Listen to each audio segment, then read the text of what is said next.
Lady Lynn ang tambalingan. Nung ikaw ay nang ibang bansa, baon mo ay determinasyon para makaahon sa hirap ang pamilya. Dahil ako'y isang hamak na construction worker, lamang ang sahod sa isang linggo. Di kayang makasuporta sa pangangailangan natin, kaya di matapos-tapos ang mga utang natin.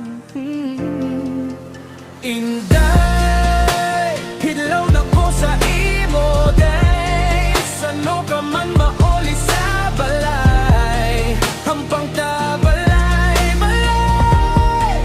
Ikaw nanay, ako tatay, di mo na bata na gamay.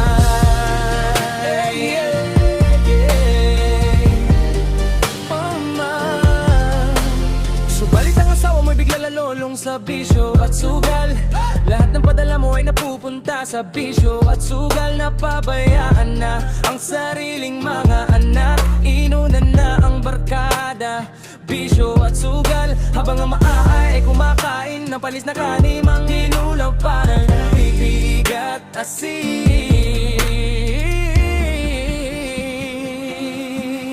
Inday, hidlaw na ko sa imo, day. Sano ka man mauli sa balay, hampang tabalay, balay. Ikaw nanay, ako tatay, di mo na bata na gamay. Sa tatakong ka na sa ibang bansa, makakontak ka lang pag binigay ng amo mo ang cellphone mo para magpadala. Tapos bigla mong nakita ang post ng inyong barangay chairman na may isang bahay na nasusunog sa lugar nyo. At may nakita kang mga batang may maruming kasuotan at butot balat na umiiyak, sabay tawag, mama, uwi ka na. At napansin mo ang isang batang lalaki, nakasuot ng kwentas na may hugis puso, nakasuot ng t-shirt na butas-butas ka. Hawig ng binili mo bago ka umalis ng Pinas.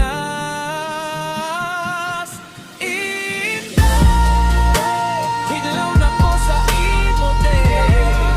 Sano ka man mauli sa balay, hampang tabalay, balay. Ikaw nanay, ako tatay. Sa sunog na nangyari, nakita mo doon ang kapatid mong babae na niakap habang umiiyak ang mga batang mukhang pulubi. At doon mo napagtanto na ang pinaawaan mong mga bata ay siya rin palang mga anak mo. Inday,